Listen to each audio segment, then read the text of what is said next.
En marge des journées économiques internationales des communes qui se tiendront au Palais polyvalent des sports de Yaoundé du 3 au 5 décembre 2021, le ministre de la Décentralisation et du Développement local, Georges Elanga Obam, a présidé le 16 novembre dernier à l'hôtel Hilton de Yaoundé la cérémonie officielle de présentation des dites journées. Il faut dire que cette initiative s'inscrit en droite ligne du processus de développement des territoires en cours au Cameroun et adossée sur le pilier de la gouvernance, la décentralisation et la gestion stratégique de l'État énoncé dans la stratégie nationale de développement 2020-2030, boussole de l'action économique et sociale du gouvernement camerounais. En prélude à ces journées économiques internationales des communes, l'Institut français de Yaoundé abritera le 2 décembre 2021 la journée de coopération décentralisée entre le Cameroun et la France, partenaire privilégié des journées économiques internationales des communes.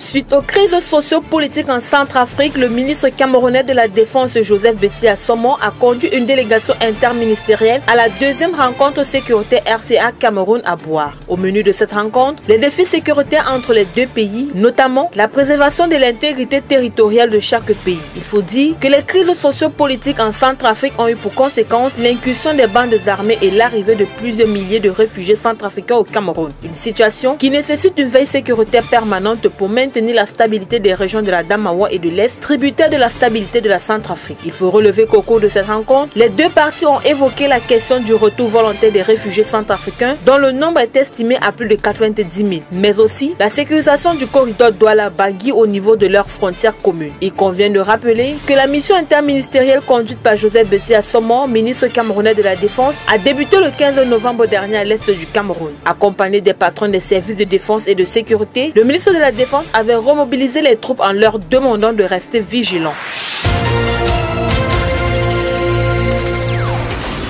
Depuis le 17 novembre et ce jusqu'au 21 novembre 2021, les populations sont appelées à se faire vacciner dans les hôpitaux et lieux publics. Il faut dire que pendant 5 jours, les populations, en plus des lieux publics, pourront également se faire vacciner par les équipes mobiles de vaccination. Il faut souligner que cette troisième campagne de vaccination nationale intervient au moment où une troisième vague de la pandémie à Covid-19 est en cours avec des variants plus dangereux. C'est pour atteindre une immunité collective que le ministre de la Santé publique, le Dr Manaouda Malachi, a appelé les populations à se rendre massivement dans les lieux de vaccination pour prendre leur dose. 3 vaccins sont disponibles à cet effet: AstraZeneca, Sinopharm et Johnson & Johnson. Il faut noter qu'à peine 400 000 personnes sur plus de 25 millions de Camerounais sont vaccinés, alors que le gouvernement camerounais en espérait vacciner au moins 5 millions d'ici décembre 2021. Une situation qui a d'ailleurs incité plusieurs administrations à brandir l'obligation vaccinale pour y accéder.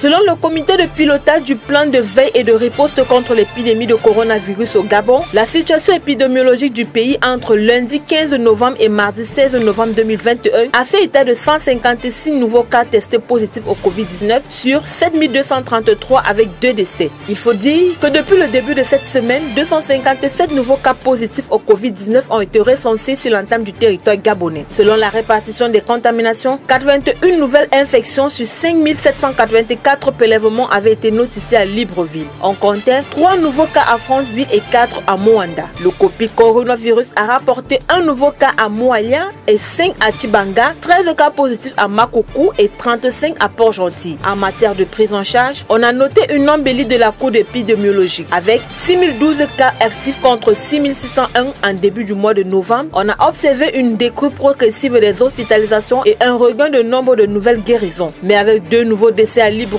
la Covid-19 continue de faire pression. Une pression que le gouvernement utilise pour justifier ces nouvelles mesures jugées discriminatoires qu'il compte mettre en application à travers le pays à compter du 15 décembre 2021. Il s'agira de l'augmentation du prix du test PCR à 20 000 francs CFA et 50 000 francs CFA en VIP, ainsi que l'obligation de présenter un carnet de vaccination au test PCR négatif pour accéder à certains lieux publics.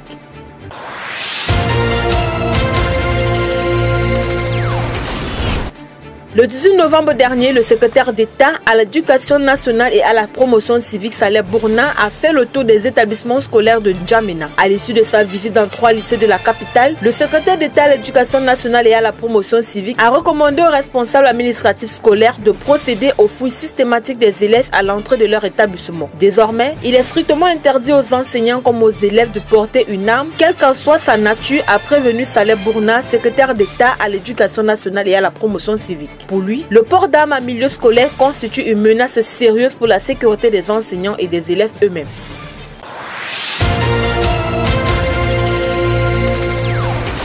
Le président du Comité national de redressement et du développement, le colonel Mamadi Doumbouya, a tenu le 18 novembre dernier son premier conseil des ministres. Il faut dire que cette réunion était l'occasion pour le président du Comité national de transition de rappeler l'objectif des réformes en Guinée et de donner la feuille de route du travail gouvernemental. Le président colonel Mamadi Doumbouya nous a rappelé la vision de la transition, il nous a exhorté à l'unité, il nous a exhorté au travail, à l'esprit de sacrifice, l'abnégation pour qu'enfin nous donnions à la Guinée la place qu'elle mérite dans le Conseil des Nations, a déclaré le Premier ministre en intérim Mohamed Biavougui. Ce dernier a également rappelé que la transition en cours se ferait dans un délai limité en insistant sur le fait que le président de la transition, auteur du coup d'État qui a renversé le régime d'Alpha Condé il y a plus de 2 mois, saute avant tout le bonheur des Guinéens.